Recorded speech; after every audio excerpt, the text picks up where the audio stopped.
याद करिए, आज से 5 साल 7 साल पहले तक कोई पर्व त्योहार आता था, कोई आयोजन आपके घरों में होता था, तो आप क्या खरीदारी करते थे? आप चीन से के किसी प्रोडक्ट को खरीद करके गिफ्ट के रूप में देते थे। आज मैं देखता हूं, कोई पर्व त्योहार आता है, कोई आयोजन आता है, किसी को जन्मदिन का हो या किसी अन्य मांगलिक आयोजन के अवसर पर कोई गिफ्ट देना हो, तो लोग वन डिस्ट्रिक्ट वन प्रोडक्ट का ही कोई एक पैकिंग खरीदते हैं और उसी को गिफ्ट में देते हैं। परिणाम क्या है? एक हमारे स्थानीय हस्तशिल्पी और कारीगर को उसका लाभ होता है, लोकल मार्केट सुदृढ़ होती है, ढेर सारे लोगों को रोजगार का माध्यम उसके माध्यम से प्राप्त होता है, और ये महिला स्वयंसेवी समूह के माध्यम से भी जो कार्य ये आगे बढ़ रहा है, ये यहां पर उन्हें आत्मनिर्भरता की ओर अग्रसर करेंगे। और आत्मनिर्भरता का ये लक्ष्य अगर प्रत्येक ग्राम पंचायत के माध्यम से हम आगे बढ़ा लेंगे, तो मेरा ये मानना है कि जो हम लोगों ने प्रधानमंत्री मोदी जी के विजन के अनुरूप उत्तर प्रदेश की इकोनॉमी को $1 ट्रिलियन की इकोनॉमी बनाने के लक्ष्य की दिशा में कदम बढ़ाए हैं, बहुत दूर नहीं, अगले 3 से 4 वर्ष के अंदर हम इस लक्ष्य को प्राप्त करने में सफल हो जाएंगे। हमें बताते हुए प्रसन्नता है कि आज आदरणीय प्रधानमंत्री जी की प्रेरणा से, यानी देश की आजादी के बाद 65 वर्षों में मात्र 23 रामसर साइट तैयार हुए थे, यानी वेटलैंड साइट को चिन्हित किया गया था, जिन्हें मान्यता मिली थी।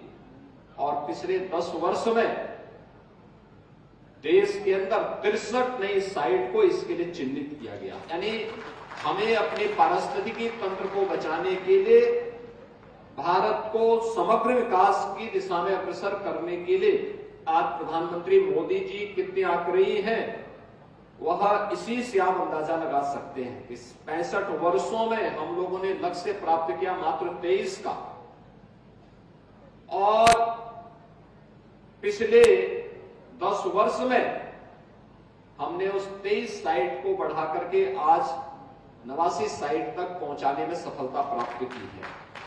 जो प्रधानमंत्री जी ने 2070 में नेट जीरो के लक्ष्य को प्राप्त करने की दिशा में कदम बढ़ाने के लिए कहा है, कार्बन उत्सर्जन को न्यूनतम करना।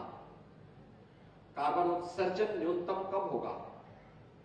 जब हम पॉल्यूशन पैदा करने वाले उन उपायों को रोकेंगे। आपने देखा होगा, पहले लकड़ी में लोग भोजन बनाते थे, फिर केरोसिन मिला,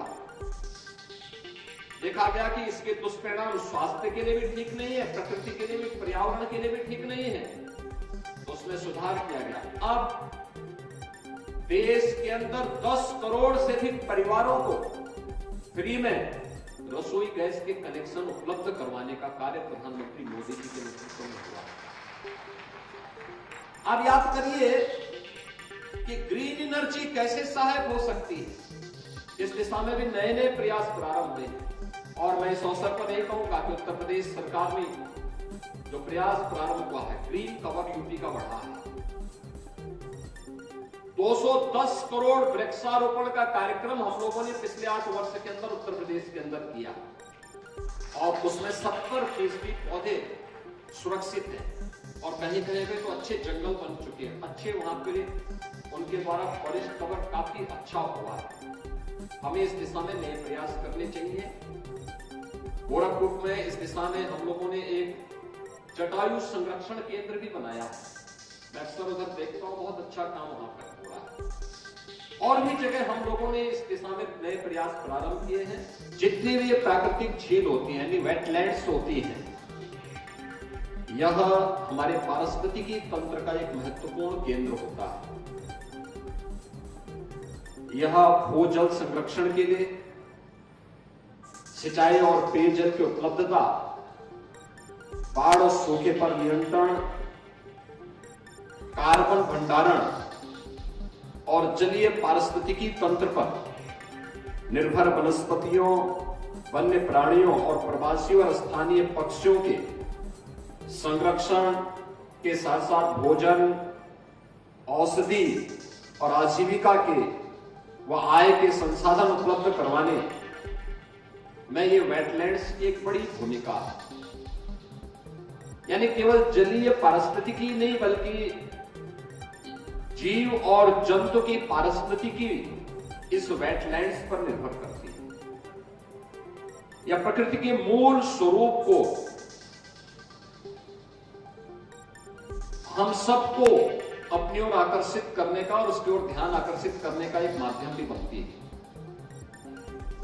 और इसीलिए इस मूल स्वरूप के बारे में ही अथर्ववेद ने कहा, माता भूमि पुत्रोहम पृथिव्या, कि धरती हमारी माता है क्योंकि हमें जीने के लिए उस प्रकार की पारिस्थितिकी तंत्र को विकसित करने में मदद करती है और हम सब इसके पुत्र हैं। तो एक पुत्र के रूप में हमारा दायित्व क्या है? एक पुत्र का दायित्व होता है अपनी मां का संरक्षण करें, उसकी सुरक्षा करें और उस दिशा में एक बेहतर प्रयास करें।